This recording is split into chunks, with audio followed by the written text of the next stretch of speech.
안녕하세요, 여러분. 시민을 위한 인문학 수업 담당하고 있는 한석훈입니다. 자, 이렇게 화면으로 만나 뵙게 됐지만 인사를 드리고 가겠습니다. 코로나 시국이 지금 3년째 진행이 되고 있죠. 평소 같으면 제가 여러분 강의실에서 뵙고 이렇게 면대면으로 대화를 나누면서 강의를 진행할 수 있었겠습니다만 지금 몇 년째 그런 상황이 허락이 안 되고 있네요.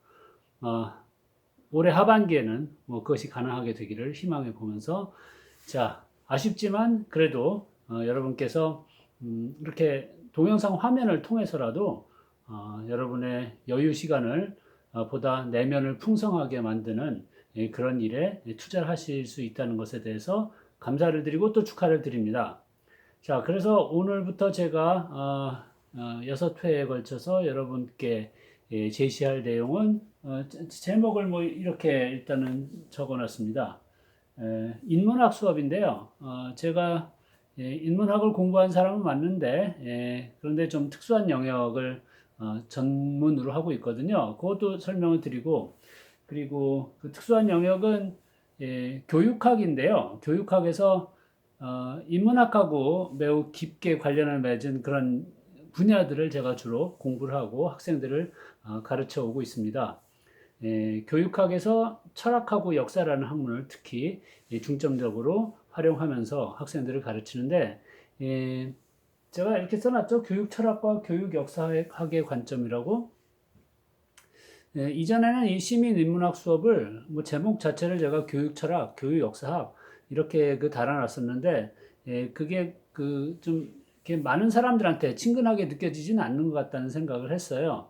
그러니까 철학이란 단어 자체도 뭐 무겁다고 할 수 있습니다만 교육 철학 그러면 더 전문적인 것 같고 교육사, 교육 역사 이런 것은 뭐 학자들 빼고는 뭐 하는 영역인지 아는 분들 많지 않고 해가지고 제가 그 제목은 뒤로 빼고 많은 사람들이 성장 과정에서 그 교육을 경험해 오면서 들으셨을 성 싶은 이런 문장을 가지고 우리 수업을 이끌어 가려고 합니다. 교육의 목적은 자기 실현이다. 여러분께서 아마 학창 시절에 이 말씀을 들으셨다면 자기 실현이 아니라 자아 실현이라는 용어로 들으셨을 거예요. 교육의 목적은 자아 실현이다. 왜 자기 실현이라고 표현을 바꿨는지 나중에 좀 설명을 드리겠습니다.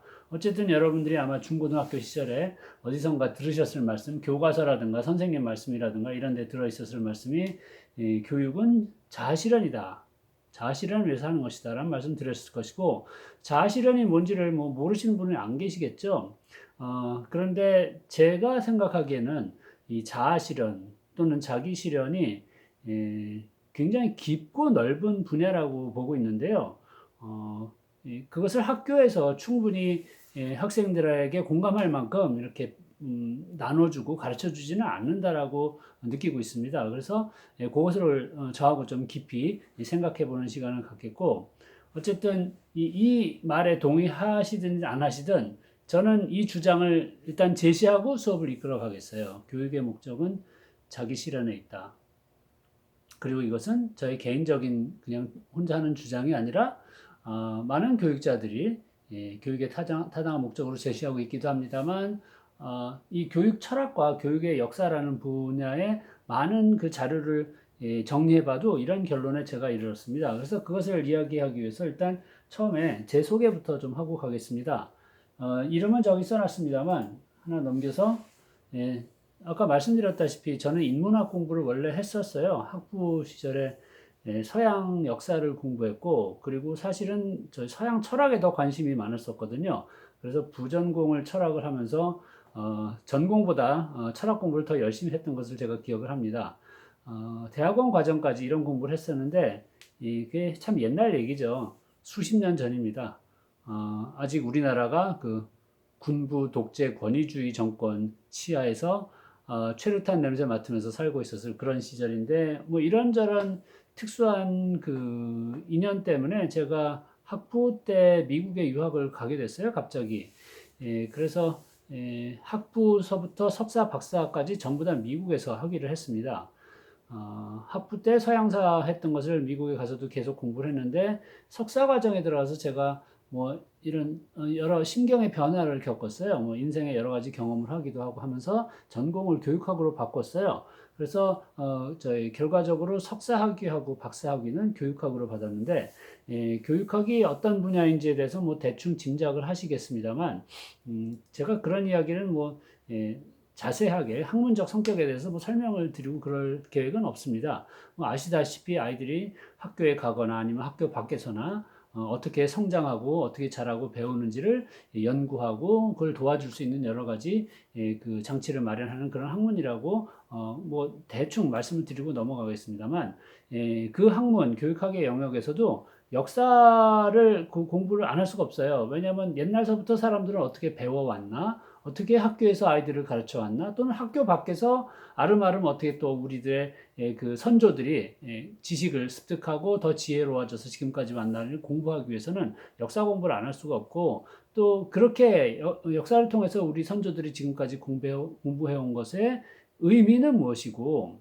방향성은 무엇이며 그리고 그 안에 내재된 논리 같은 것을 엄밀하게 어떻게 이야기할 수 있는지 등등을 공부하기 위해서는 또 철학을 공부 안 할 수가 없습니다. 그래서 교육학에서도 철학과 역사라는 학문을 쓰면서 교육 철학, 교육사라는 그 분야가 세 분야가 이제 세부 분야가 성립이 되어 있거든요. 저는 그쪽을 이제 학교에서 주로 강의를 하고 있고 제가 이제 말년이라고 쓴 것은 이제 지금 머리가 하얘져 가지고 말년에 다가가고 있다라고 생각해서 그렇게 썼는데 어, 이건 이제 제 개인 소개예요. 제 소개로서 제가 학생들 처음 만날 때 학기 초에 늘 이제 학생들한테 드리는 말씀하고 같은 것을 여러분께도 드리는 것인데, 어, 40대 초반에 이제 미국에서 귀국해서 우리나라에서 뭐 연구도 하고 뭐 그러다가 대학의 학생들을 가르치게 됐습니다. 어, 그러니까 저 전공은 교육학을 했습니다만, 그러니까 주로 제가 가르치는 학생들은 교사 지망생들이 많았어요. 나중에 선생님 되고 싶어 하는 대학생들이요. 그리고 또 하다 보니까 이제 현직에서 지금 교편을 잡고 계신 선생님들, 그분들을 위한 그 재훈련, 재교육, 연수, 뭐 이런 것을 또 많이 하게 됐는데, 그러다 보니까 제가 절감한 게, 40대 때 그런 것을 뼈저리게 느꼈습니다. 내가 준비가 안 됐다라는 생각이 들었어요. 제가 머릿속에 지식은 나름 이렇게 쌓았어요. 박사과정 이렇게 할 만큼. 그런데 저 자신을 잘 모르겠어요. 나는 왜 이런 것을 하고 있지에 대한 그 답이 충분하지가 않아요. 좀 가능하면 진심을 담아서 열심히 잘해서 학생들을 좋은 쪽으로 인도해 주고 싶은데 그러고자 하는 너는 뭐 얼마나 잘났냐 뭐 이런 그 자성을 하게 됐다는 말씀입니다. 그러면서 제가 했던 공부만으로는 부족하다고 느껴서 여러 가지 다른 분야의 공부를 하기 시작했는데 주로 이제 손댄 게 종교적인 공부도 손을 댔습니다만 종교는 어떤 특정 종교를 얘기하는 것은 아닙니다. 저는 종교가 없고요. 그러나 두루 여러 기성 종교에 귀를 기울이고 있습니다. 그래서 불교, 기독교 가릴 것 없이 또 그 밖에 다른 종교들에도 관심을 갖고 공부를 하는데 그런 종교 공부하고 더불어 이런 분야에 좀 깊이 빠지게 됐어요. 심층 심리학이라는 분야입니다. 심리학이야 뭐 다 아시겠습니다만 그 앞에 심층을 붙이면 심층은 깊다는 이야기죠. 일반적인 심리학에서 논하는 것보다 더 깊은 인간 마음의 저 밑바닥 그쪽을 그 두드려보는 공부를 하는 것을 이제 심층 심리학이라고 얘기할 수가 있겠습니다. 우리 마음의 깊은 저 밑바닥을 그러니까 전문 용어로 무의식이라고 얘기하죠. 잠재의식이라고 얘기하는 분도 있고 무의식. 말 그대로 의식이 없어요. 의식이 없으면 뭐 혼절하고 기절한 상태라고도 얘기할 수 있는데 그게 아니라 나도 모르는 내가 있다는 것이죠. 내 안에. 이런 이야기는 제가 앞으로 여러분하고 다시 끄집어서 좀 더 상세하게 나누겠습니다만 서두에 그냥 일단 그냥 질문을 질러보면 한번 생각해 봐 주세요. 여러분 자신 안에 여러분도 모르는 나가 있습니까? 제 수업은 철학을 부분적으로 표방하기 때문에 이런 질문하기를 중시해요. 여기가 강의실이 아니라 제가 질문을 던지고 여러분의 답을 바로 듣고 해서 상호작용을 할 수는 없지만 그래도 여러분께서 제가 던지는 질문에 마음속으로 이렇게 한번 곱씹어 주신다라고 가정을 하고 그렇게 믿고 질문을 던집니다. 내 안에 또 다른 나가 있는가? 나도 모르는 나가 있는가? 그러니까 심층 심리학이라는 분야는 그게 있다라는 그, 어, 확신을 넘어선 알을 가지고 학문의 분야를 펼쳐나가는 것이고, 그 나도 모르는 무의식의 나가 무지무지 강력하고, 사실은 내가 아는 나보다 더 나를 쥐고 흔들다는 그런 수많은 그 발견, 이런 것을 근거로 해가지고 인간 이해에 다가가는 학문 분야가 심층 심리학인데, 제가 그쪽에 빠지게 됐어요. 그래서 뭐 40대에서부터 지금 지금에 이르기까지 계속 뭐근 20년 이쪽 공부를 해오고 있는데, 어려운 공부라 뭐 계속 헤매면서 하고는 있습니다. 그럼에도 불구하고 제가 저에 대해서 훨씬 많이 알게 된 건 사실이에요. 심층 심리학적으로 제 안에 들어가서 저도 몰랐던 제가 무엇이냐면 숨겨진 욕망, 숨겨진 꿈, 동기, 그리고 몰랐었던 감정, 느끼지 못했었던 감각, 어둠에 묻어뒀었던 기억, 보고 싶지 않은 나, 뭐 등등에 대해서 어렵지만 계속 공부해 나가면서 저를 훨씬 더 많이 알게 됐어요. 그래서 득이 뭐냐? 뭐 이게 제 수업에서 앞으로 계속 제가 여러분께 강조하려고 하는 것입니다. 나를 아는 게 힘이더라 하는 것이에요. 나를 잘 아는 게 힘이더라. 나를 모르는 것보다 훨씬. 그게 서두에 너무 이제 깊이 들어가지는 않겠습니다만 앞으로 나올 이야기긴 한데, 나를 모르면 나를 제대로 못 쓰잖아요. 그러니까 이 세상을 살기 위해서 나를 다 써야 겨우 살아갈 수 있는 험난한 세상 아닙니까? 내 안에 뭐가 있는지 모르고선 나를 동원해서 쓸 수가 없어요. 그래서 나를 알아야 된다는 말씀을 드리고 시작을 하겠습니다. 저는 심층 심리학을 통해서 저를 훨씬 더 많이 알게 됐어요. 뭐 아직도 알아야 될 제가 아직도 많이 남아 있고 죽을 때까지 다 알지 못할 거라고 저는 예상합니다만, 그럼에도 불구하고 조금씩이라도 더 나를 알게 됨에 의해서 이 삶에서 이런저런 상황에서, 그리고 다른 사람과의 관계에서, 특히 가까운 가족들과의 관계 등등에서 나를 조금 더 덜 못되게 쓸 수 있도록 자꾸 이렇게 닥달하고 이끌어갈 수 있었다라고 생각합니다. 더 좋은 사람이 됐는지 그러길 희망합니다만 뭐 자신이 없고요. 그리고 덜 못돼지고 있다라고 생각하는 것만으로도 저는 이제 큰 위안이긴 해요. 근데 이게 중요합니다. 특히 저 같은 직업을 가진 사람, 장래 교육자들을 훈련하는 이런 사람은 지식만 이렇게 건네주는 것으로는 턱없이 부족합니다. 나중에 선생님 될 그 사람들의 인격, 사람됨을 건드리지 않을 수가 없거든요. 그래서 그걸 건드리는 내가 나 자신의 인격, 사람됨에 대해서 도무지 뭐 종잡지 못하고 있다라는 것은 말이 안 되기 때문에, 저로서는 심층 심리학을 공부해서 저의 깊은 내면을 알아가게 되면서 조금이라도 덜 못돼진 것이 크나큰 득이라고 생각하고 그리고 복이라고 생각합니다. 그래서 그러한 것을 담아가지고 앞으로 저의 이제 교육의 철학과 역사적인 면모를 나누는 수업을 진행할 것이란 말씀을 미리 드릴게요. 그래서 제가 평생 공부한 이런 내용들이 여러분을 위한 저의 인문학 수업에 다 담겨 있습니다. 인문학 하면 흔히들 문사철을 대표적으로 얘기하죠. 문학하고 역사하고 철학. 뭐 당연히 동양이건 서양이건 간에 문사철이 인문학의 주된 그 줄기라고 볼 수 있겠습니다만, 이제 학문이 발전하고 확장되어 오면서 뭐 다른 분야들도 이렇게 끼워 넣어서 함께 인문학적 공부의 일원으로 삼기도 합니다. 뭐 특히 심리학을 많이 넣은 경우 있고요. 정치학이라든가 사회과학 등의 또는 인류학 등의 그런 담론 같은 것도 많이 끌어들여서 인문학적인 그 공부에 활용을 하고, 그것이 전혀 부당하지 않다라고 생각합니다. 왜냐하면 전부 다 사람에 대한 공부이니까요. 인문학이라는 게 결국은 사람에 대한 공부이니까요. 사람에 대한 공부, 나에 대한 공부, 나를 더 잘 알아가는 공부, 이게 다 인문학의 중요 과정이니까요. 자, 그래서 제 수업에서도 인문학의 주류 학문이라고 볼 수 있는 역사와 철학뿐만이 아니라 심리학과 그 밖에 인류학 등등 다른 학문 제반 분야, 사회과학의 이야기도 나오겠습니다만 끌어들여 가지고 여러분하고 공부를 해보겠습니다. 제가 그래서 이제 여기는 제가 지금까지 쓴 이제 제 책들을 이렇게 펼쳐놨는데 다 이제 학교라든가 선생 이런 걸 보시면 아시겠습니다만 인성교육 등등 교육과 학교와 관련된 그런 책들을 써왔고요. 가장 최근에 작년에 낸 책은 죽음과 친해지는 삶이라는 책으로 이거는 학교가 아니라 학교를 다 졸업한 성인들, 그러니까 우리 같은 나이 먹은 사람들, 최소한 30대 이상, 40, 50, 60, 70대에 이르는 성인들의 성숙과 노화를 깊이 다루고 있는 책을 최근에 낸 바가 있습니다. 지금 저는 사실은 여기에 가장 관심이 있고요.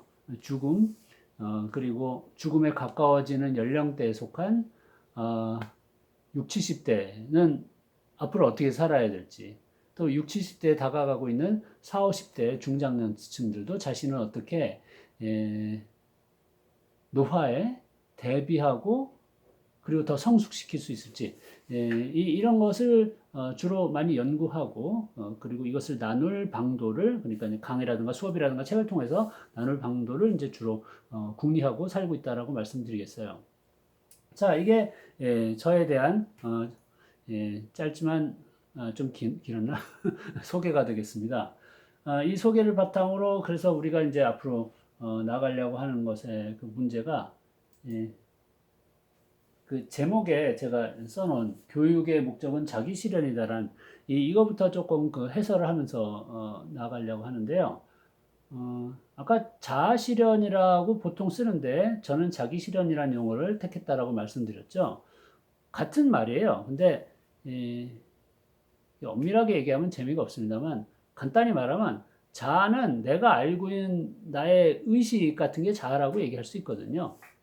그러니까 나는 이런 사람이야. 나는 한석훈이고 나는 이런 걸 좋아해. 나는 뭐 이거 저거 놀면 좋아하고 내 식구들은 누가 있고 이런 거 다 아는 그 주인 그게 자아입니다.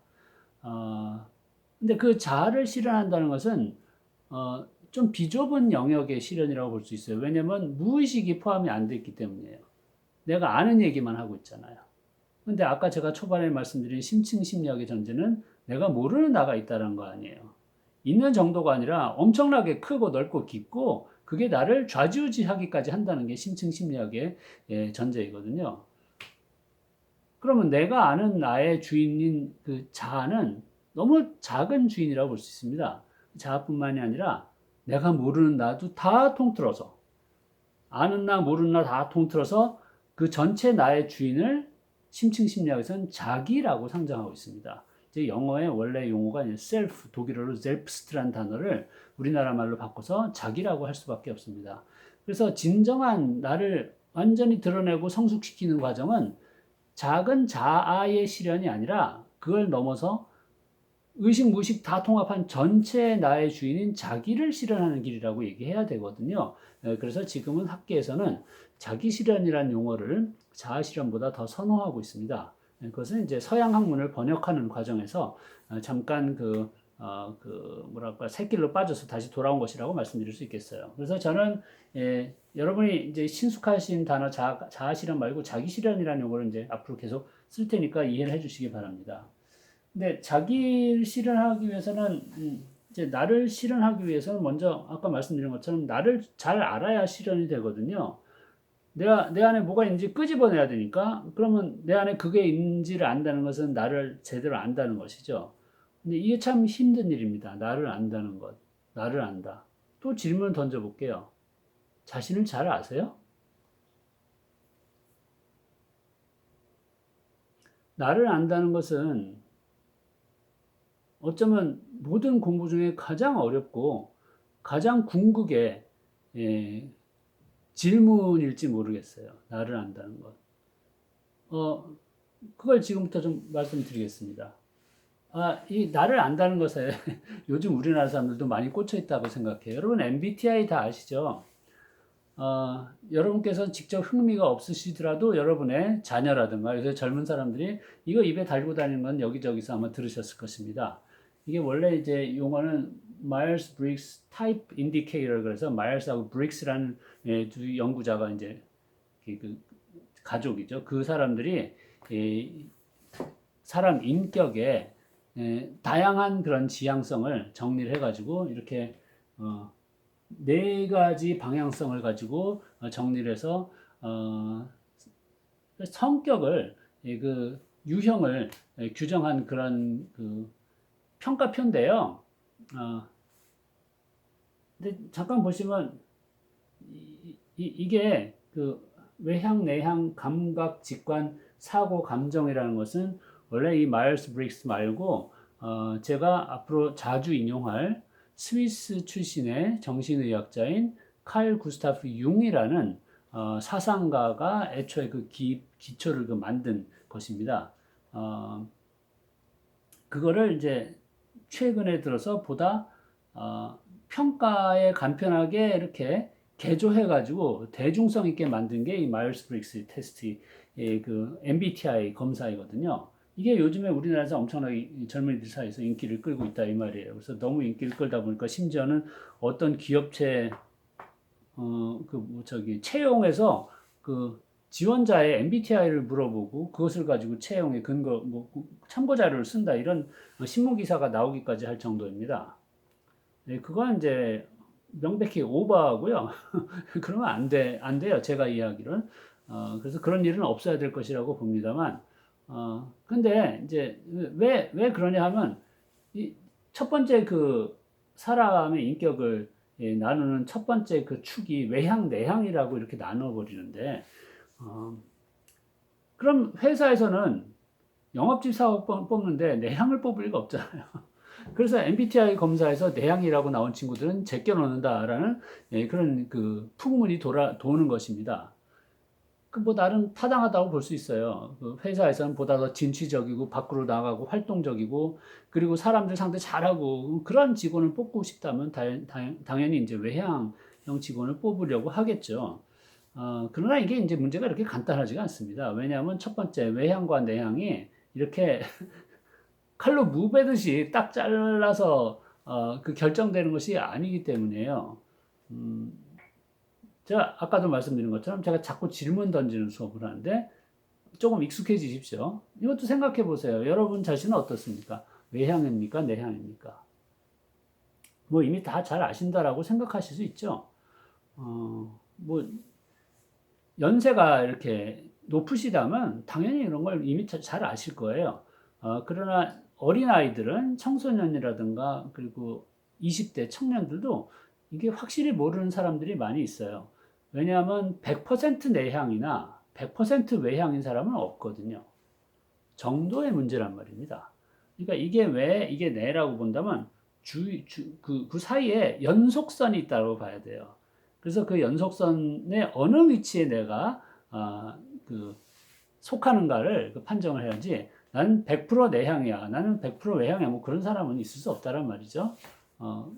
그건 말이 안 되죠. 내가 100% 외향이면 그 마음이 없는 사람이라고 봐야 돼요. 저기 내면에선 아무런 무엇이 돌아가든 거기에 눈곱만치도 신경 안 쓰는 그런 사람이겠고 내가 100% 내향이라는 사람은 그거는 저겁니다. 은둔형 외톨이 히키코모리를 넘어서서 거의 그건 고립 자폐 고립 거의 정신병리증에 걸린 사람이라고 봐야 돼요. 그런 사람은 없을 것입니다. 그래서 정도의 문제예요. 근데 정도가 외향, 내향에서 어느 쪽에 보다 더 치우쳤느냐를 가지고 외향형이다, 내향형이다 이렇게 나누는 것이죠. 근데 이게 완벽한 내향이나 완벽한 외향은 없어도 어느 쪽으로 상당히 심하게 치우친 사람은 또 있어요. 이것도 여러분 자신한테 물어보시기 바랍니다. 나는 어느 쪽으로 심하게 치우쳤나? 그러면 심하게 기울은 쪽이 나의 주된 성격 경향이라고 일단은 받아들여야 됩니다.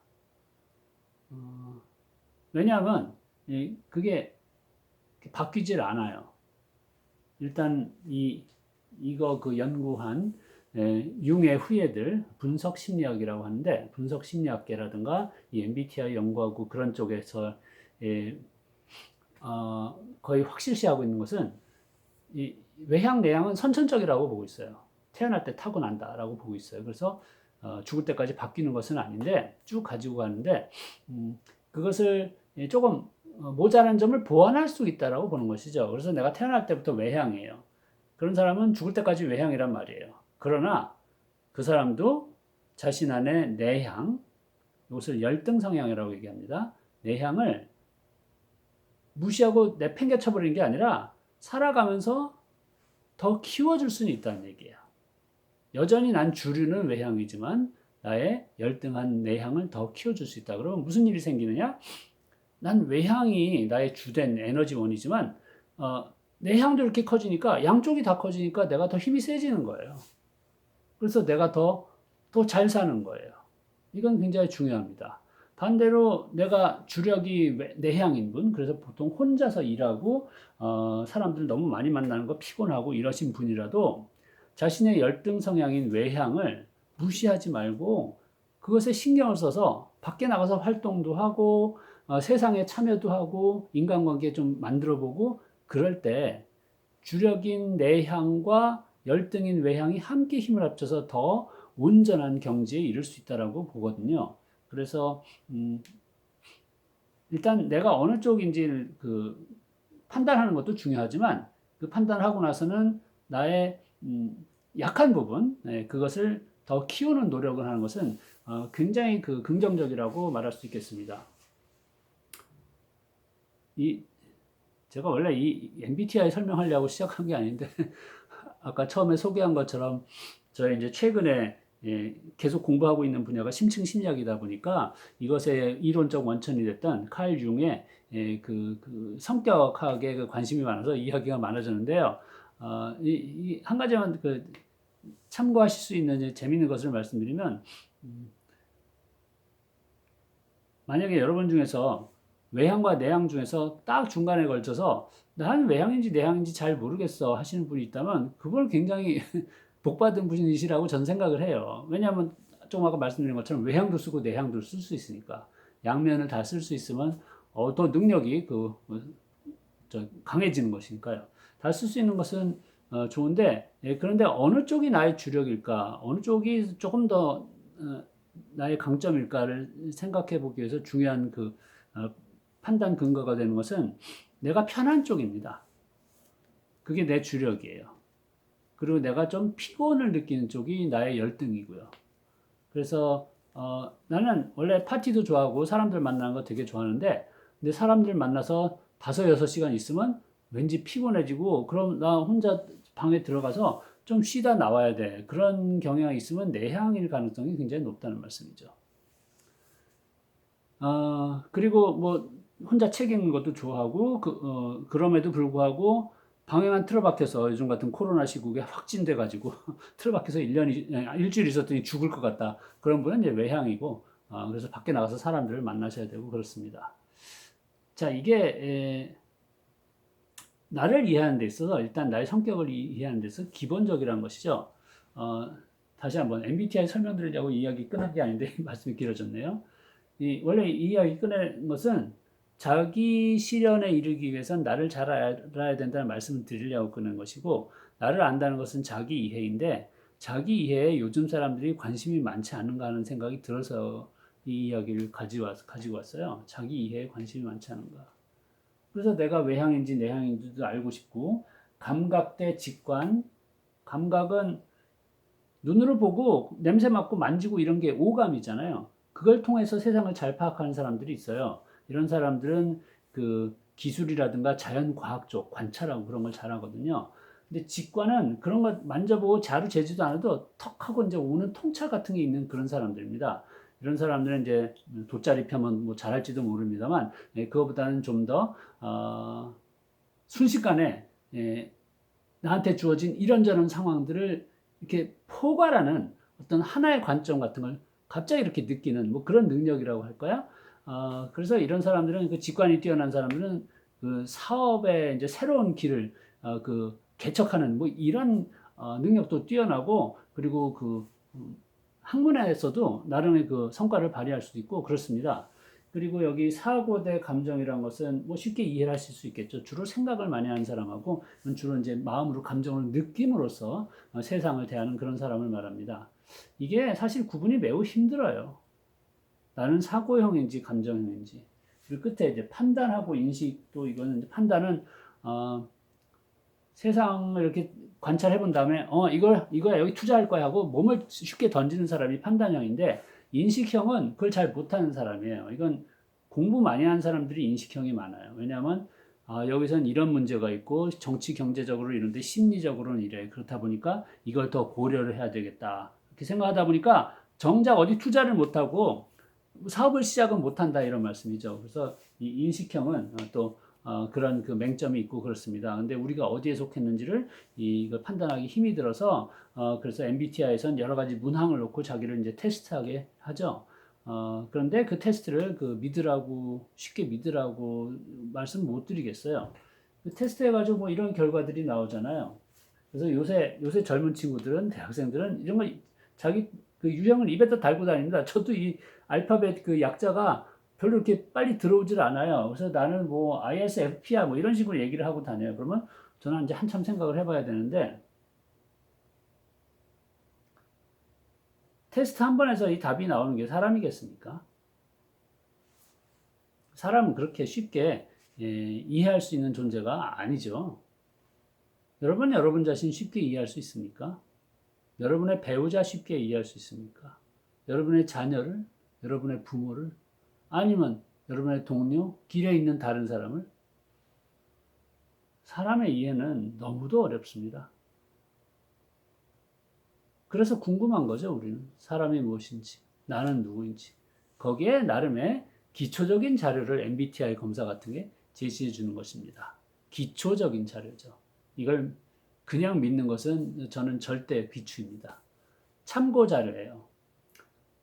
그러면 검사를 제대로 했으면 나름 한 6, 70% 진짜 자신의 근접한 자신에 대한 설명이 나올지도 몰라요. 뭐그 정도 했으면 좋은 검사라고 생각합니다.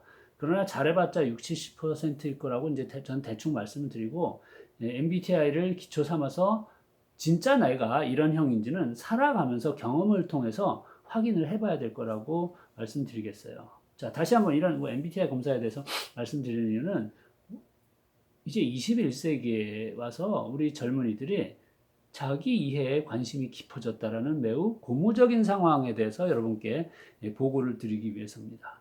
자기 이해에 대해서 관심이 깊어졌다. 나를 더 잘 알고 싶어졌다 이런 말씀이죠. 이게 제 세대, 우리 세대, 여러분 연령대를 제가 잘 몰라서 제 세대하고 비교해 보면 다른 점이 아닐까라는 생각이 들어요. 물론 저도 저의 세대의 이론들도 젊었을 땐 그 다 자기를 알고 싶어하고 그랬었겠죠. 그러나 뭐 다른 여러 가지 인생의 목표, 목적, 지향성 때문에 나를 아는 것을 젊을 때, 대학생 때 그렇게 중요한 목적으로 삼지는 않았었던 것 같아요. 저는 젊어서부터 공부를 하겠다고 결심을 했기 때문에 나를 이해하는 쪽에 더 빨리 관심을 기울였었을 법도 한데 요즘 젊은이들처럼 빠르진 않았던 것 같아요. 뭐 20대 한 후반이나 돼서 그 문제를 진지하게 생각하지 않았나 싶었고요. 이 말씀 드리는 이유는 뭐냐면 세상이 변화하고 있다는 얘기고 그 변화가 기성세대가 특히 나이 든 사람들이 생각하는 것보다는 훨씬 더 젊은이들의 그 역량과 실력이 그 발휘되는 쪽으로 세상이 변화하고 있지 않나라는 그런 생각도 하고요. 물론 이제 앞으로는 우리 젊은이들이 이제 세상의 주력이 되겠죠. 세상의 주인공이 될 테고, 그 주인공이 될 사람들이 나를 깊이 알고 싶다, 나를 잘 알고 싶다라는 마음을 많이 먹은 것은 중요한 문제라고 저는 생각합니다. 그건 그렇다 치고, 이 수업은 그 대학생들, 청년을 위한 수업이 아니니까 젊지 않으신, 그들보다 젊지 않으신 여러분한테는 이 문제가 중요한가요? 자기 이해? 나를 아는 것? 자, 여기에 대해서 전혀 생각을 안 해보신 분이 혹시 계시다면 인터넷 검색하셔가지고 이거 MBTI를 한번 재미를 해보시길 바랍니다. 요즘에 청년 세대들이 이쪽에 그렇게 많이 빠져 있다고 하니 그것이 과연 무엇일까 한번 맛을 보는 것도 괜찮겠죠. 자, 그래서 자기 이해라는 것이 오랜 세월, 아주 오랜 세월, 수백 년이 아니라 수천 년, 수만 년 이상 동안 사람들에 의해서 별로 그렇게 광범위한 관심을 받지 못했습니다만 지금은 시대가 달라지고 있다고 생각합니다. 많은 젊은이들이 거기 깊은 관심을 쏟기 시작했어요. 젊지 않은 사람도 생각을 해봐야 될 문제라고 봅니다. 나를 안다는 것. 조금 아까 그 MBTI 그 테스트라는 것에 이론적인 기초를 마련한 사람으로 이분을 제가 말씀드렸죠. 칼 구스타프 융, 스위스 출신의 정신의학자고 현대 심층 심리학의 이제 큰 거두라고 말씀을 드릴 수가 있는데 심층 심리학뿐이 아니라 이제 많은 학문분에 영향을 많이 끼친 사람입니다. 이 사람보다 보통 앞서서 얘기하는 심층 심리학의 거장은 프로이트죠. 오스트리아 출신의 정신의학자 지그문트 프로이트입니다. 프로이트하고 융은 뭐 거의 그 심층 심리학계를 이끄는 양두마차 뭐 이렇게 표현을 해도 괜찮은데 두 사람이 원래는 굉장히 가까웠던 관계고 융이 더 젊은 사람이라 프로이트의 후계자가 될 뻔도 했는데 나중에 결정적으로 갈라서서요. 두 사람 다 무의식이 우리를 쥐고 흔든다는 것에 대해서는 다 동의하는 사람이에요. 근데 무의식이 우리의 주인이다라는 그 선언 자체가 20세기 초반에 이들이 젊어서 활약할 때는 충격적인 그런 주장이었죠. 왜냐하면 그 당대까지는 사람들이 오만하게 나의 이성과 의지로서 이 삶의 길을 개척해 가고 나의 의식이 나의 주인이다라고 믿었거든요. 근데 그 의식은 사실은 우리 깊은 무의식에 특히 성적인 욕구, 리비도하고 관련된 그 움직임에 반응하는 그 수용체에 불과하다는 이런 주장은 일반인들이 받아들이기 힘들었는데 그 충격적인 주장을 개진하면서 프로이트, 융 같은 그 정신의학자들이 그 학계의 중앙으로 돌진하기 시작했습니다. 그런데 거기서 이제 융도 프로이트에 많이 동의를 했습니다만 우리 내면의 무의식의 에너지가 성적인 에너지인 것만은 아니다라는 점에서 융은 다른 의견을 제시했고 거기서 프로이트하고 갈라지게 됐어요. 그래서 융의 학파는 다른 학파를 만들어서 프로이트는 정신분석학이라고 얘기하는데 융은 분석심리학이라고 얘기해서 용어부터가 좀 달라졌습니다. 어쨌든 무의식에 대해서 연구하는 전문가인 것들은 이제 마찬가지인데 이 사람이 MBTI 그 연구의 기초가 됐다는 말씀드렸고 그리고 앞으로 제가 여러분하고 나눌 수업 내용에서 이 사람이 인간의 깊은 심성에 대해서 이야기하는 것을 제가 참고로 계속 또 말씀드릴 것들이 나올 거예요. 프로이트 얘기도 나오겠습니다만 근데 오늘 이제 수업 서두에서 이 사람 말씀드리면서 잠깐 나누고 싶은 이야기는 이런 것입니다.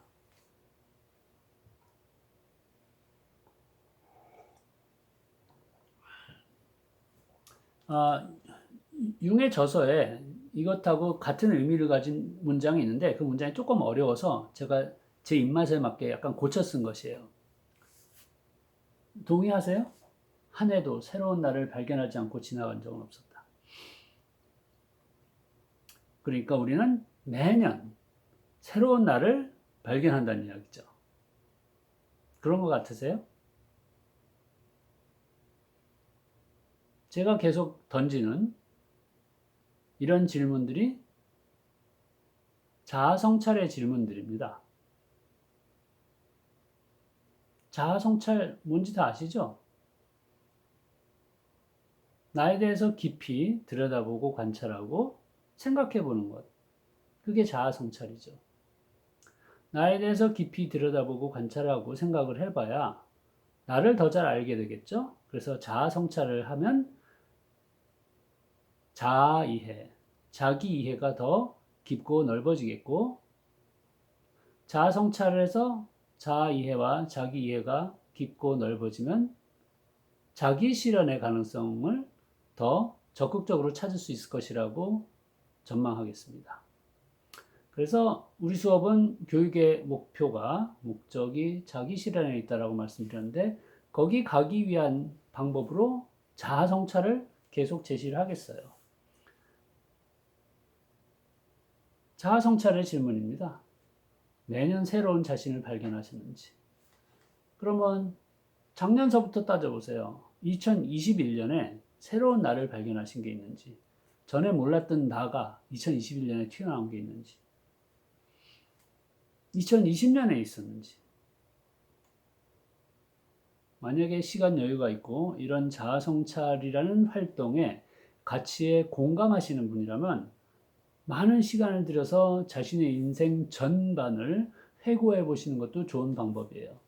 근데 그건 제 수업 시간에 하진 않겠습니다. 그 방법은 따로 있습니다만, 작년에 부모 교육에서 그 방법을 소개해 드리긴 했는데, 그래서 이렇게 작년, 재작년, 3년 전, 4년 전에 내가 몰랐던 나가 뭐가 튀어나온지를 알게 되면 이런 결론이 나오게 되는 거예요.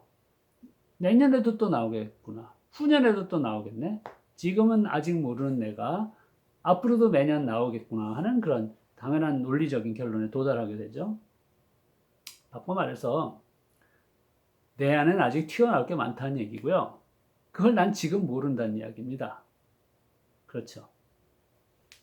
이게 의심이 되세요? 의심할 수가 없어요.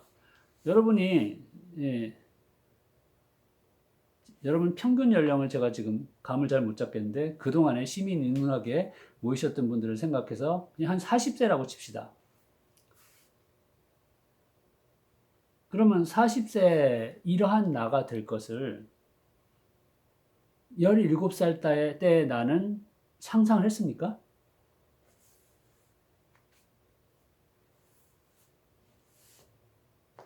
물론 나는 17살 때 소녀였으니까 40살이면 아줌마가 될 걸 상상했다. 뭐 이런 식으로 말씀하시면 곤란하고요. 지금의 내가 가지고 있는 그러한 삶에 대한 태도, 믿음, 그리고 여러 가지 인격적인 이런 면모들, 내가 잘하는 거 못하는 거 이런 것을 40이 되면 이렇게 품게 되리라고 어린 시절에 예상할 수 있느냐? 못하는 것이죠.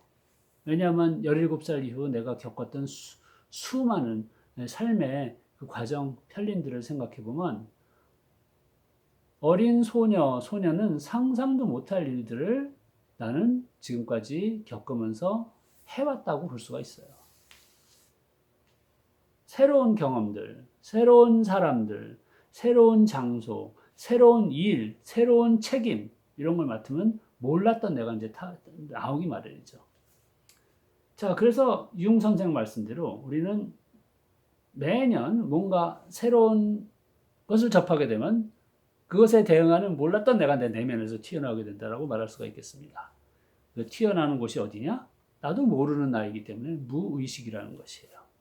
자, 그러면 너나 나나 우리 모두 이런 무의식을 안고 있는 존재라고 본다면 사람을 쉽게 이야기할 수 있는 평하거나 심판할 수 있는 존재가 아니라는 결론에 이르게 되죠.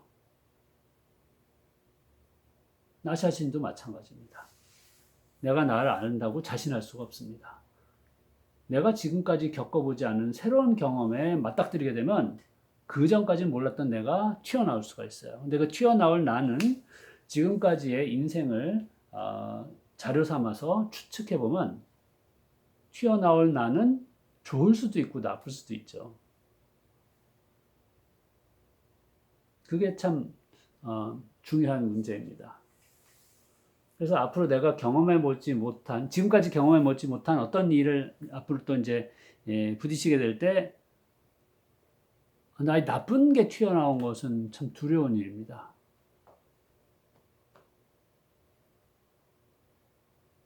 나쁜 거는 얼마나 나쁠지도 사실 가늠하기가 힘이 들지 않아요?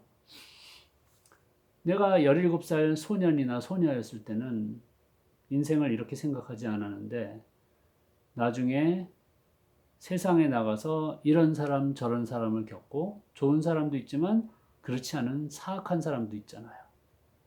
그러다가 짝을 만나게 돼서 삶을 나누게 되기도 하고 함께 살기도 하고 동반자를 만나기도 하고 반려를 만나고 또 그러다가 많은 사람들은 결혼을 하기도 하고 결혼하면 또 대부분은 아이를 낳습니다.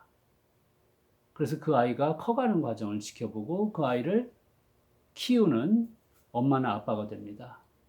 그 모든 것들이 하나하나 엄청나게 새로운 경험이죠. 자라나는 개체 나의 입장에서 보면 그런 새로운 경험에 전에 몰랐던 내가 반응하는 것들을 반추해 보건데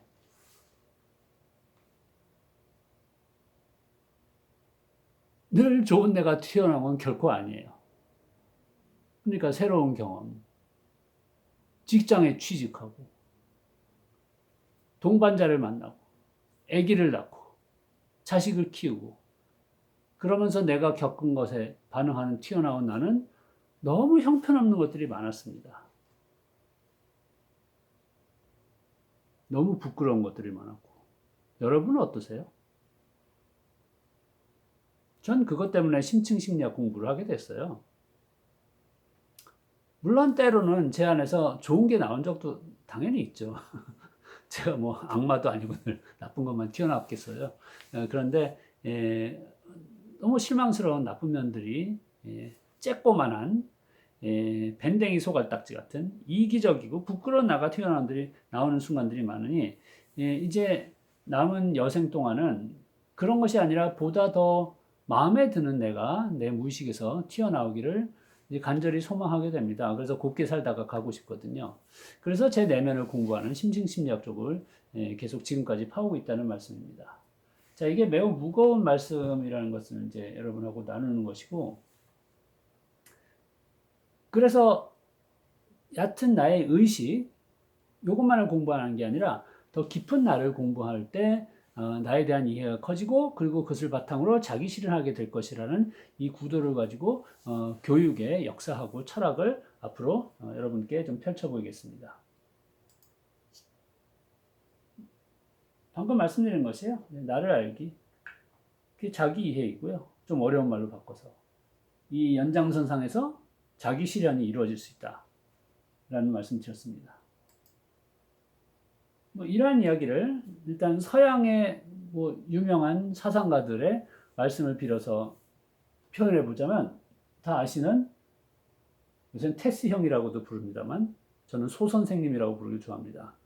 소 선생님께서는 너 자신을 알라는 유명한 말씀을 우리들에게 전해 주셨죠.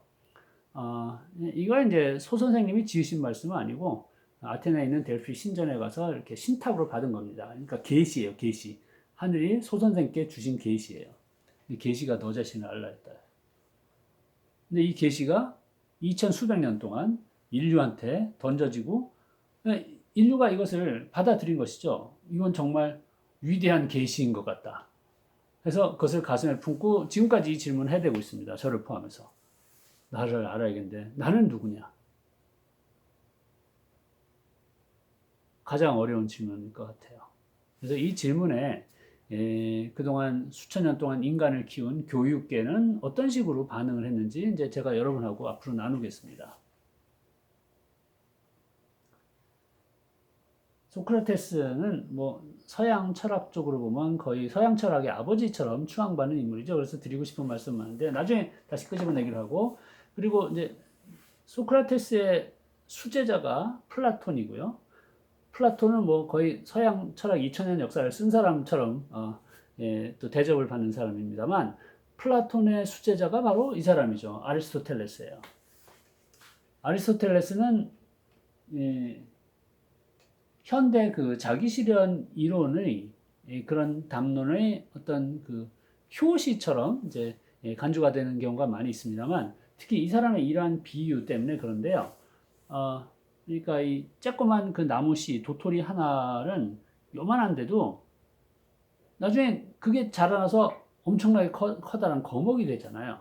그러니까 요만한 씨 안에 모든 가능성이 잠재력이 다 담겨 있다라고 본 것입니다. 우리 인간이 그런 존재라는 것이에요. 그래서 우리가 태어날 때는 쬐꼬만 갓난아기에 불과했지만 그 안에 우리가 30, 50, 60 이상 되면서 커다란 성인으로서 자라서 이 세상에 여러 가지 그 영향을 미칠 그런 잠재력이 다 담겨 있다는 얘기입니다. 그래서 그것을 드러내는 것, 내 안에 담겨 있는 도토리 씨 같은 미약한 존재 안에 담겨 있는 모든 것을 다 드러내보는 그런 경험을 계속 쌓아가는 그런 과정, 그것을 이제 자기 실현의 과정, 이것이 인생에서 매우 중요하다는 것을 이분이 천명하시는데, 그런 가르침을 받아들여서 현대에도 많은 학자들이 이 이론을 또 만들고 그러고 있습니다만, 그 중에서 이제 유명한 사람이 미국의 에이브러햄 매슬로우라는 심리학자인데요. 매슬로우는 인간에 관련된 학문을 대학에서 전공하시는 분이라면 워낙 유명해서 다 들어보신 그런 인물일 것이고, 이 사람이 유명한 이론을 욕구 위계 이론 뭐 이렇게 얘기를 하죠. 욕구 위계 이론. 욕구에는 위계가 있다. 인간의 욕구에 서열이 있어서 낮은 욕구가 있고 높은 욕구가 있다. 뭐 이렇게 봤거든요. 근데 이 사람의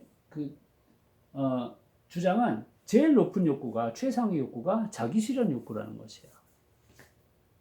그래서 제가 그냥 얼추 대충 서양 사상의 전통에서 나온 자기 실현 중시하는 사람들 이름 몇 개만 이렇게 거론했는데, 앞으로 저하고는 동양 사상에서 나온 자기 실현의 그런 주장들도 좀 함께 보겠습니다. 왜냐하면 서양만 보는 것은 공평하지 않으니까요. 특히 우리는 동양인이니까. 그래서 동양하고 서양을 다 함께 봐야겠는데, 그러면 왜 동양인이 서양은 뭐하러 봐야 되느냐라고 질문하시면 거기에 대해서는 드리는 말씀이 많이 있어요. 역사적으로. 당연히 동양 사람이라면 동양인으로서 나를 잘 알아야 되겠지만 나중에 상수를 하겠는데, 최근 수백 년 동안 전 세계에 대해서 서양이 굉장히 우위를 점해 오지 않았습니까? 군사적으로, 경제적으로, 나중에 정치적으로, 사회문화적으로까지, 종교적으로까지. 그래서 서양에서 개발된 여러 가지 물질 문명적인 것 말고 정신 문명적인 것들도 우리한테 엄청나게 영향을 끼쳤어요. 뭐 저 자신만 해도 미국에 가서 공부를 하고 온 것도 한 예이고요. 그래서 우리가 세상을 이해하는 학문적인 도구로 동양 것만 보는 게 아니라 서양 것도 보아야 된다는 이야기를 하지 않을 수 없습니다. 그래서 양쪽을 다 보고 싶은데, 그 양쪽을 다 이렇게 충분히 공부한 학자는 많지 않겠죠. 뭐 저 자신도 그렇다고 말씀드릴 수 없고 부끄러운 수준입니다. 저는 서양에서 전공을 했기 때문에 서양 쪽은 그래도 공부를 많이 나름대로 했습니다만 동양에 대해서는 취약해요. 그래서 나이 들어서 이제 공부하려고 따라잡아서 나름 했는데, 뭐 전문가라고 어디 전혀 내세울 수준은 아닙니다만, 그래도 제가 뒤늦게 기억력 떨어지는 중년 이후가 돼서 열심히 공부한 동양의 자기 실현의 주장 같은 것들은 제가 고이 간직해 놓은 것은 끄집어내서 여러분하고 나누고 싶습니다. 근데 여기 매슬로우라는 사람의 자기 실현 이야기를 끄집어냈으니 요거 잠깐만 생각을 해보고 하겠습니다. 방금 말씀드린 욕구 위계 이론이라는 것이 흔히들 이렇게 피라미드형으로 표현을 하는데, 이미 다 아시는 분은 지겨우실 테니까, 근데 모르시는 분한테는 공평하지 않은데 좀 빨리 설명할게요. 사람이 욕구가 너무 많이 있어요. 여러분 자신 돌아보세요. 안 그러세요? 저도 욕구가 많습니다. 먹고 싶은 욕구, 싸고 싶은 욕구 다 있는 것이에요. 자고 싶은 욕구, 이런 게 뭐냐? 생리적 욕구예요. 우리는 생물이죠. 생물이 생리적인 욕구를 안 채우면 죽습니다. 그래서 가장 기본이에요. 그래서 가장 미치지만 가장 넓은 영역을 차지하고 있다고 볼 수 있겠어요. 결국은 우리 인간의 수천 년 역사와 그것을 넘어간 지금까지 진화한 수만 년, 수십만 년의 역사는 생리적 욕구를 어떻게 채우냐 하는 그런 문제에 매달려 왔는지도 모르겠어요. 왜냐하면 먹을 게 없었으니까. 이제 제 세대 또는 제 윗세대는 이것에 대해서 자신의 일생을 돌아보면서 절감할 수 있거든요. 왜냐하면 60년대 떠올려 보면 먹을 게 부족했어요. 이 욕구를 충분히 채울 수가 없었어요. 60년대는. 그러고 나서 이제 7, 80년대 넘어가니까 먹을 게 없어서 뭐 굶어 죽는다는 얘기는 거의 하는 사람이 없는 세상이 되어버렸습니다. 오히려 비만을 걱정하는 그런 세상이 됐죠. 자, 그래서 이 생리적 욕구라는 것도 인류로서는 이거를 충족시키기가 굉장히 오랜 세월 동안 어려웠었던 그런 욕구인데요. 근데 현대인들은, 우리나라에 사는 많은 현대인들은 이제 대충 채우고 있다라고 말씀할 수가 있겠는데, 그러면 먹고 자고 싸고만 해결이 되면 다 만족하느냐가 아니라 이게 어느 정도 해결이 되면 안전의 욕구라는 것은 간단히 말해서 이제 뭐 집도 절도 없는 상태가 아니란 것이죠. 어느 집에 들어가서 그래도 남한테 위해를 당하지 않고 나름대로 잠을 잘 수 있는 그 정도는 안전 욕구가 충족됐다라고 볼 수 있겠어요. 그러니까 노숙자가 아니면 안전 욕구가 그래도 어느 정도 충족이 됐다고 볼 수 있겠죠. 그럼 집이 있고 밥 먹으면 다냐? 뭐 그게 아니에요. 사람이 굉장히 복잡한 존재라 그 다음엔 사람을 사귀고 싶은 거예요. 혼자 있으면 심심해요. 아까 히키코모리 쪽, 그러니까 은둔형 외톨이 말씀드렸는데, 그거는 그 유효한 타당한 인간 생활 유형으로 보기보다는 어떤 병리 현상으로 보아야 될 소지가 높다라고 생각합니다. 사람은 사람을 보지 않고 사귀지 않고 살아가기가 아마 불가능하지 않을까 저는 생각하는데요. 은둔형 외톨이도 방에 처박혀서 인터넷으로 사람들하고 교류를 하거든요. 그게 없으면 사람이 살 수 있을까 모르겠어요. 그래서 우리는 사람하고 어울려야 되거든요. 아까 말씀드린 아리스토텔레스도 사람은 사회적인 존재라고 얘기를 했잖아요. 여기까지 채워지면 좀 나름 나은데 이게 다가 아니에요. 어느 사회에 속하긴 했는데 거기서 맨날 구박만 받으면 불행하겠죠. 그러니까 여기까지 충족이 돼야 되는 거예요. 존경까지 받는 겁니다. 존경이 좀 심한 말이라면 존중은 최소한 받아야 되겠죠. 그러니까 나는 밥도 먹고 그리고 밤에 들어와서 잘 집도 있고 그리고 친구도 동료들도 있는데 그 사람들하고 사이도 좋고 존중을 받아 그러면 아이고 상당히 만족스럽겠죠. 그만하면. 그 정도면 아이고 천국에 가깝다고 얘기를 해야 되겠죠. 근데 문제는 뭐냐? 아까 말씀드린 그 자기 실현을 주창하는 사람들이나 매슬로우 같은 사람도 인간은 여기서 만족을 못 한다는 거예요. 왜냐하면 최상위 욕구가 남아있기 때문이에요. 아무리 이 하위 욕구들이 만족이 돼도 자기 실현 욕구, 여기는 아직 자아 실현이라고 써 있습니다만 이게 충족이 안 되면 뭔가 미진한 상태로 불만인 상태로 살아간다는 얘기입니다. 그래서 이것까지 채우고 싶다는 것이에요. 이 위계 이론을 이제 말씀을 드리면 많은 사람이 사람은 이 위계에 의해서만 움직이지 않고 아래 욕구가 충족이 안 돼도 위에 욕구로 넘어가는 사람도 있다 그러는데 뭐 그건 맞습니다. 그 사람마다 달라요. 예, 개인차가 있는 것이고요. 그러나 대체로 아래 욕구가 무시되면 사람이 만족을 못한다라는 이야기는 할 수 있겠죠. 어쨌든 최상위 욕구가 자기 실현 욕구라는 것에 동의하시겠어요? 저는 솔직히 말해서 여기 욕구까지만 채우면 우리가 참 헤헤거리면서 행복하게 살 수 있는 존재면 좋겠어요. 사람이 욕심이 너무 많은 것 같아요. 좀 소박하게 어느 정도 채웠으면 그냥 해 뜬 것만 보면서 헤헤 웃고 그러면 행복했으면 좋겠는데 그게 아니랍니다. 그게 우리 족속들의 숙명인가 봐요. 사람은 욕구가 많아요. 좀 자기 실현 욕구라는 것은 무엇이냐? 아직 실현되지 못한 나를 다 끄집어내서 다 동원해서 써보라는 그런 명령 같은 것입니다. 굉장히 두리뭉실하게 추상적으로 말씀드렸는데요. 보통 자신 안에 잠재된 역량이나 능력을 발휘해서 자신을 다 던져서 살아보는 것을 자기 실현이라고들 얘기를 합니다. 근데 그거보다 훨씬 복잡 다단한 면모들이 있기 때문에 제가 앞으로 동서고금의 이런저런 사상가들이 제시한 자기 실현에 대한 의견들을 하나씩 이렇게 제시할 거예요. 한 번에도 못하고요. 앞으로 쭉 그렇게 할 거예요. 그러면서 자기 실현이 이런 면모도 있고 저런 것도 있구나 하는 것을 그때그때 확인해 주시기 바랍니다.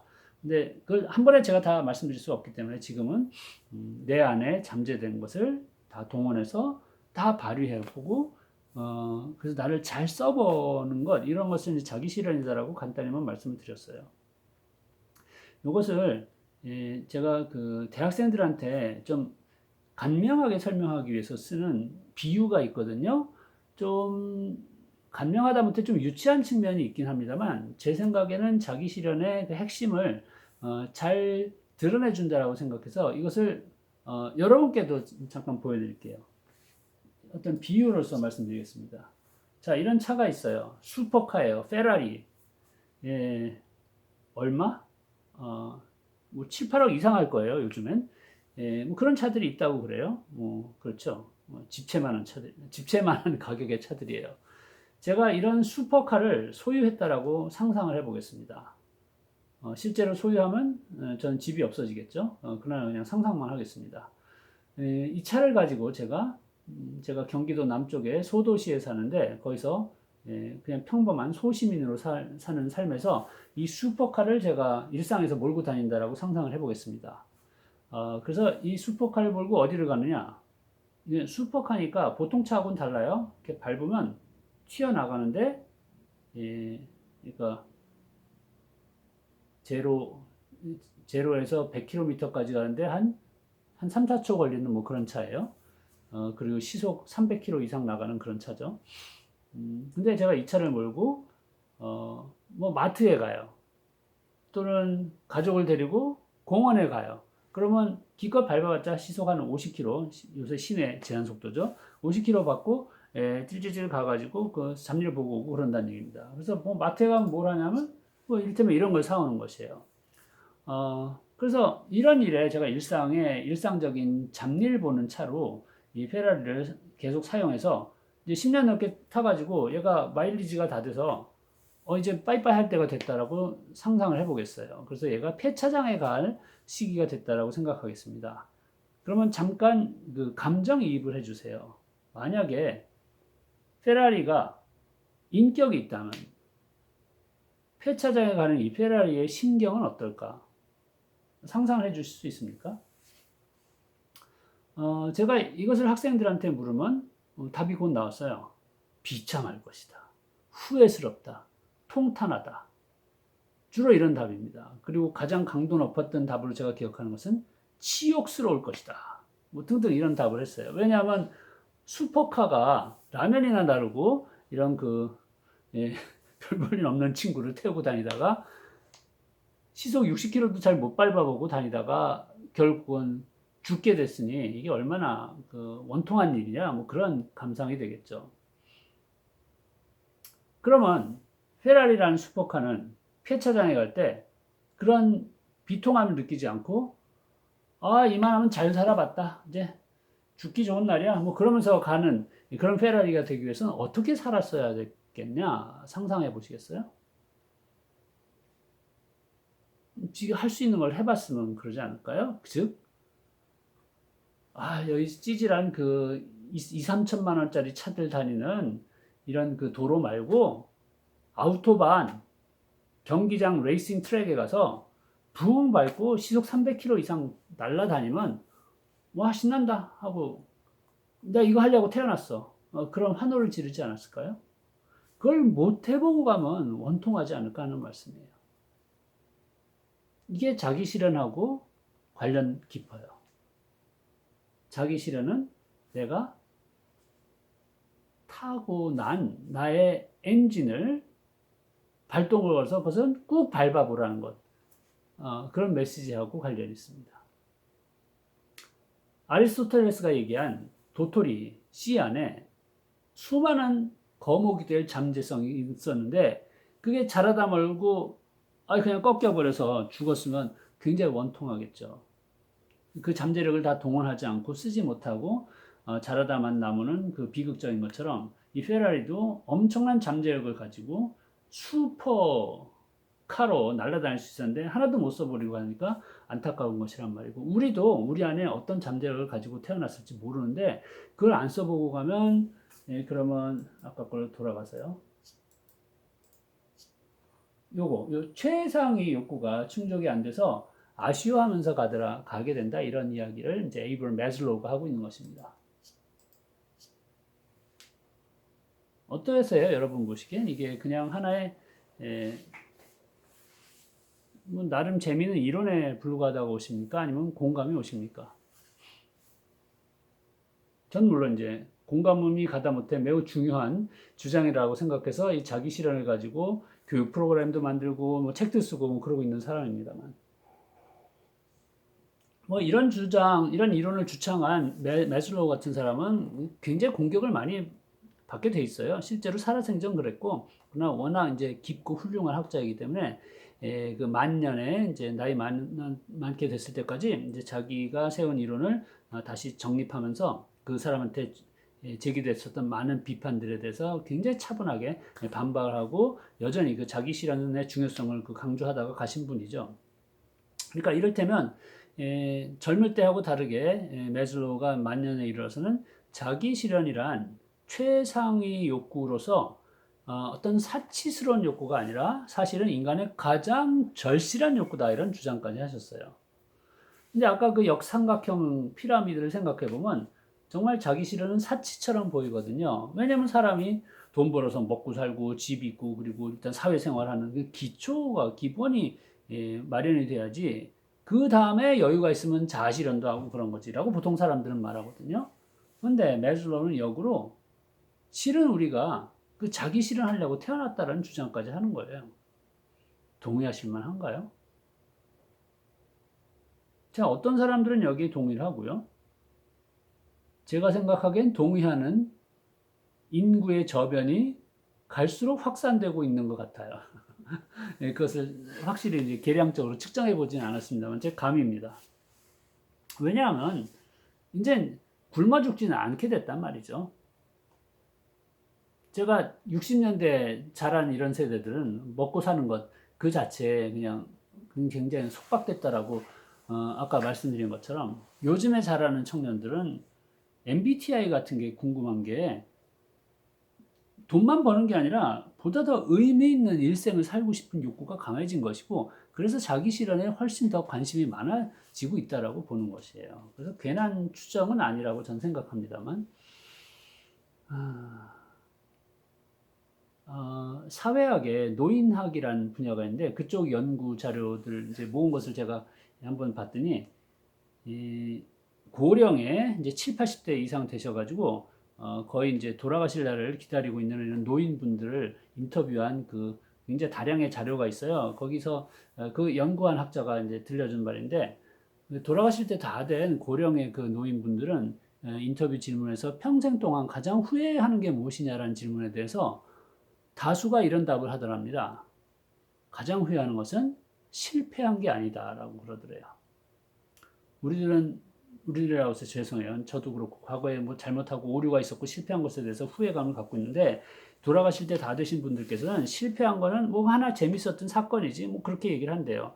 뭐 40대 때 내가 사업해가지고 그때 10억 날렸지 허허허 뭐 그런다는 얘기죠. 실패는 그렇게 대수롭지 않게 여기는데 이분들이 가장 아쉽게 여기는 것이 무엇이냐? 해보지 못한 것이란 말입니다. 해보지 못한 것. 할 수 있었는데 하지 못한 것. 내 안에 능력이 있었는데 겁이 나서 못했어요. 내 엔진을 써보지 못한 거예요. 그럴 경우 매우 후회스러워 하더라. 라는 이야기입니다. 그러니까 자기 실현하지 않고 죽게 되면 여기 폐차장에 가는 페라리처럼 그 인생을 완수하지 못했다라는 그런 느낌이 들지 않을까 하는 그런 말씀이죠. 근데 이 페라리는 엔진이 단순하잖아요. 사실 고성능은 이제 밝고 빨리 가는 그런 엔진이라고 볼 수 있는데 인간의 엔진은 이렇게 단순할 수가 없습니다. 나의 엔진은 무엇일까? 이거 알아내기가 쉽지가 않아요. 특히 이제 제가 많이 상대하는 대학생들, 아니 심지어 대학원 학생들도 자신의 엔진이 뭔지 그런 생각 안 해본 학생들도 있지만 도저히 내 엔진이 모르겠다라고 얘기하는 학생들이 굉장히 많습니다. 그게 놀랍지 않아요. 뭐 사실 저도 그랬고요. 굉장히 보편적인 일인 것 같습니다. 그래서 나의 엔진을 나이를 좀 먹더라도 거의 중년이 되거나 또는 중년이 넘더라도 나의 엔진을 알아내서 이런 엔진이구나 해서 그것을 써먹을 수 있으면 저는 그것은 굉장히 성공한 삶이 아닐까라고 개인적으로는 생각하거든요. 그 엔진은 뭐 이런 것이 결합이 돼야 해요. 내가 좋아하는 것하고 잘하는 것이 결합이 돼야 내 엔진이 발동이 걸린다라고 얘기를 할 수 있겠거든요. 좋아하는 것은 적성이죠. 잘하는 것은 재능이고요. 제가 매우 단순화해서 지금 자기 실현의 일면모를 말씀드리고 있는 것입니다. 이거 잘 아세요? 여러분의 가장 좋아하는 것이 뭔지, 가장 잘하는 것이 뭔지. 물론 나이를 많이 먹고 적극적인 경험을 많이 하면서 살아온 사람일수록 이걸 더 정확하게 파악하게 되죠.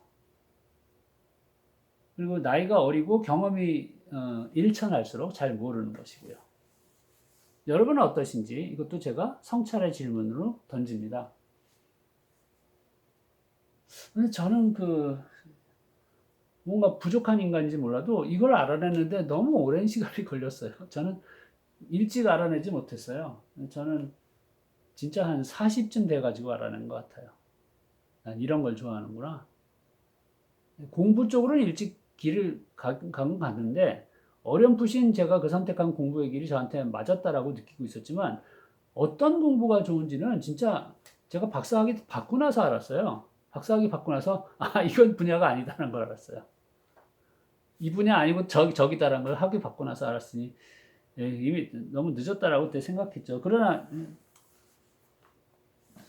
나의 적성이 아닌 분야에서 박사학위를 그때 적성이 아닌 분야는 뭐냐면 제 연구 중에 정책, 행정 이런 것이 굉장히 많이 담겨져 있었어요. 그리고 사회과학적인 것이 많이 담겨져 있었는데 제가 그쪽은 딱 저의 분야가 아니란 것을 논문 다 쓰고 나서 알았어요.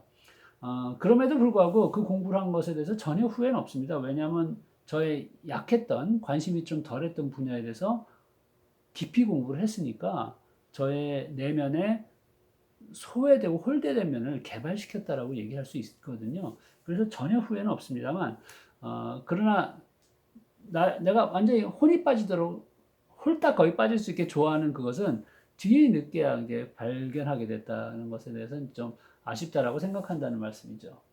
잘하는 것은 잘하는 것도 저것도 경험이 많아야 이거 해보고 저거 해봐야 내가 진짜 잘하는지 알게 되죠. 요거는 그래도 저는 20대 때 경험을 통해서 이것은 알게 됐다라고 생각해요. 두 가지 결합시키는 것 또 다음 문제입니다. 두 가지 결합했다고 볼 때 그러면 내 엔진이 어떤 것인지 대충 이제 감이 들어오게 되죠. 나는 어떤 엔진인가 그 엔진의 종류를 나누는 것에 대해서 학문적으로 참고할 수 있는 게 이런 이론이 있습니다.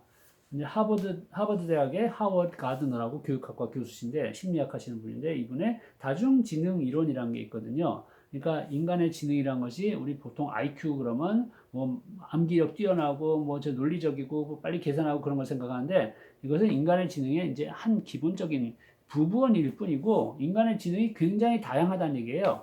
그리고 다양한 것 중에서 지금 나름대로 과학적으로 확인이 가능하다라고 인정할 수 있을 만한 건 한 8개, 9개 정도만 이분이 뽑는데 성공했습니다. 그것들이 이제 대표적으로 이런 것이라고 얘기를 하는데 언어 지능 순서가 이렇게 됐네. 인간 친화, 자연 친화, 논리 수학, 신체 운동, 자기 성찰, 음악, 공간 등등으로 분류를 하고 있거든요. 또 저희 교육학 분야라서 제가 드리고 싶은 말씀은 많습니다만 지금 자기 실현의 엔진이라는 개념을 하려고 왔기 때문에 그냥 생략하고 넘어가겠습니다. 그러니까 나의 지능이라는 것은 최소한 이런 것 중에 하나, 두 개가 합쳐져서 성립된 것이고 나의 주력 지능은요. 그게 나의 엔진을 만든다고 볼 수가 있어요. 그러니까 나는 음악 지능과 뭐 언어 지능은 합해지만 나는 이를테면 작사가로서 재능이 있다. 뭐 이렇게 말씀을 드릴 수가 있다는 것입니다.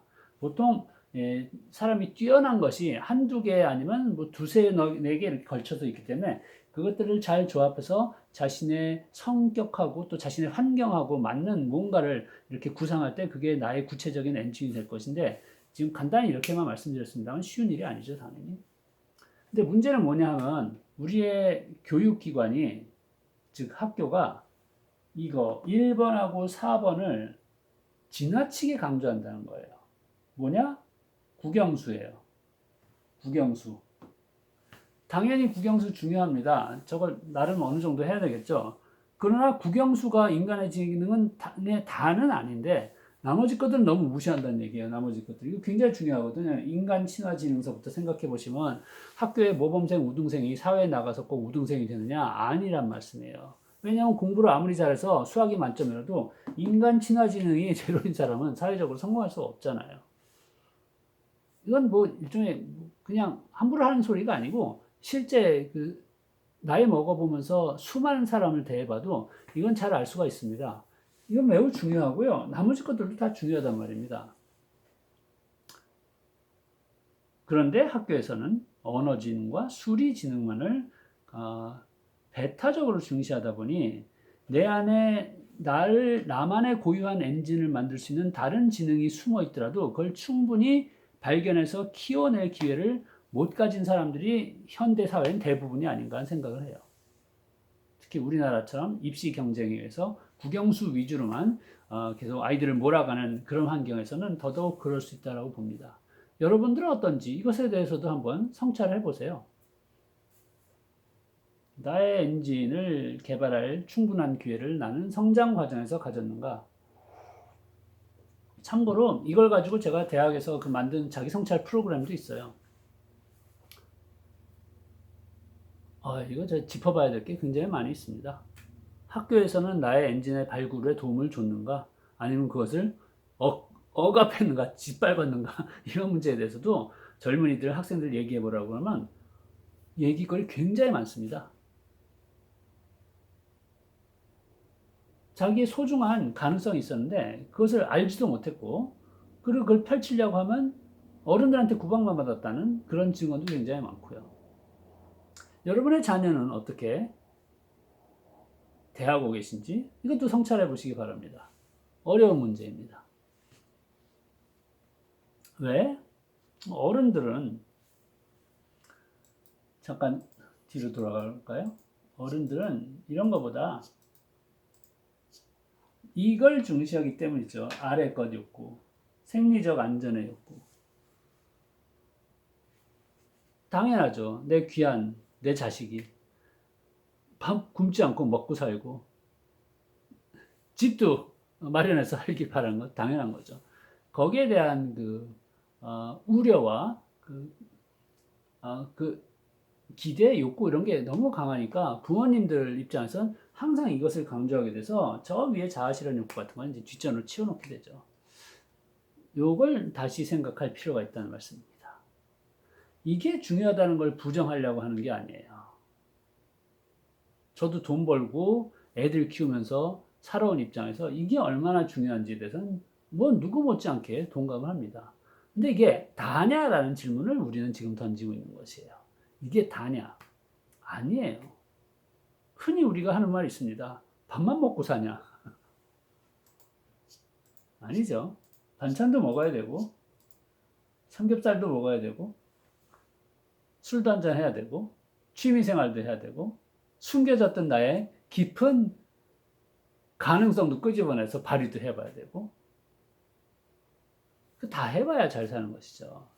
저의 많은 학생 중에서 이런 문제에 대해서 글 써보는 학생들이 많습니다만 한 학생이 이런 토로를 했어요. 모범생입니다. 공부 잘하는 모범생인데 지금 몇 년 전에 보낸 것인데 졸업할 때 다 돼가지고 자신을 돌아보니 이렇다라는 얘기예요.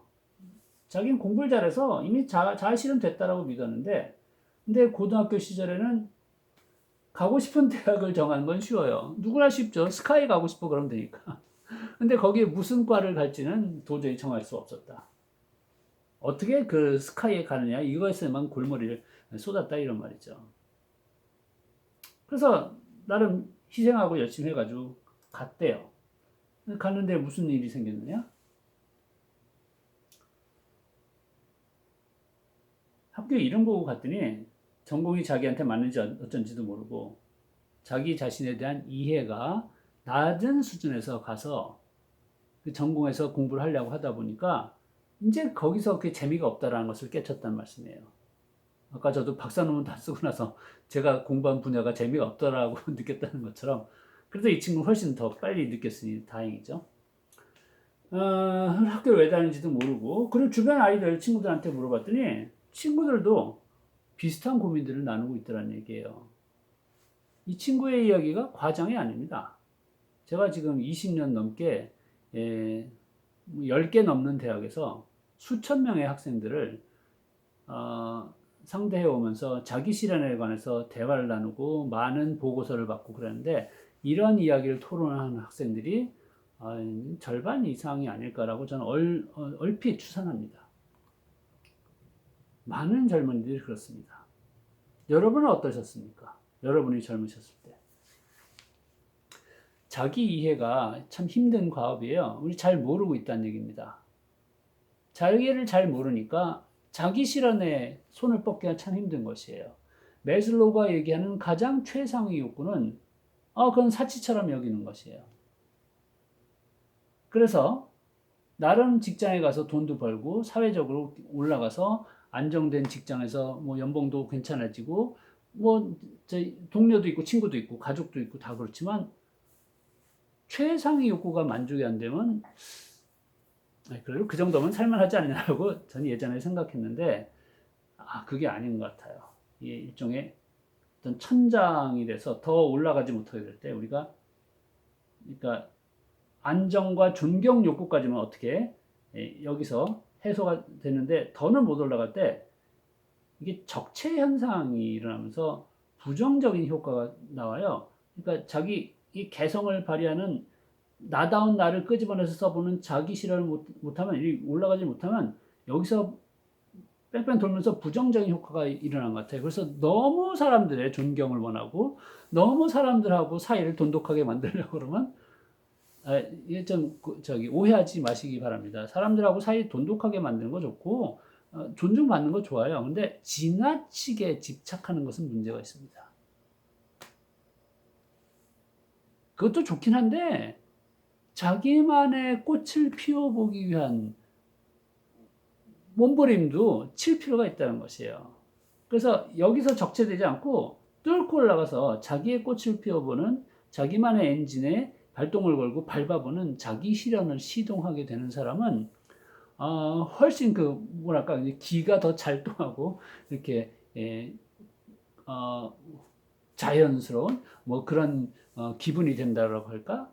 그래서 밑에 욕구에 대해서 욕구가 해소가 되는 거예요. 더 먹어야 돼. 더 좋은 집에 가야 돼. 아파트 60평이 100평이 돼야 돼. 그리고 사람들하고 더 돈독하게 친목을 만들어가지고 찰떡처럼 살아야 돼. 까지 가지 않고, 이 정도면 나머지 것들은 하위 욕구가 충족됐으니 나를 살아내는 것으로 나머지 여생을 보내겠다는 쪽으로 이제 기운이 이렇게 쭉 뻗어나가게 된다는 얘기입니다. 그래서 자기 실현이 중요하다는 말씀을 전 드리고 싶어요.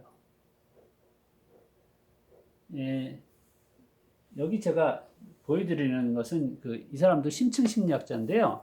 에릭슨이라고 스웨덴 출신의 미국의 정신 분석 전문가입니다. 이분의 유명한 것은 이렇게 8단계로 8단계로 인간이 태어나서부터 늙어 죽을 때까지 성장하는 단계를 설명한 이 이론 때문에 굉장히 유명한데 이게 1950년대에 퍼져나갔습니다만 70년이 지난 지금까지 큰 틀이 상당히 인정을 받고 있는 학계의 어떤 고전과 같은 그런 이론이라고 볼 수 있겠는데요. 이게 여러분한테 화면에 잘 안 보이실까봐 제가 따로 이렇게 썼는데, 그러니까 나이별로 우리는 주로 상대하는 중요한 상대가 있고, 그리고 그 사람하고 상대하는 데 있어서 위기가 닥친다는 것이에요. 그러니까 두 살 때까지는 태어나서 젖먹이 시절 2살 때까지는 엄마가 주요 상대인데 엄마하고의 관계에서 신뢰할 수 있느냐, 신뢰할 수 없느냐라는 그런 기로에 놓인다는 겁니다.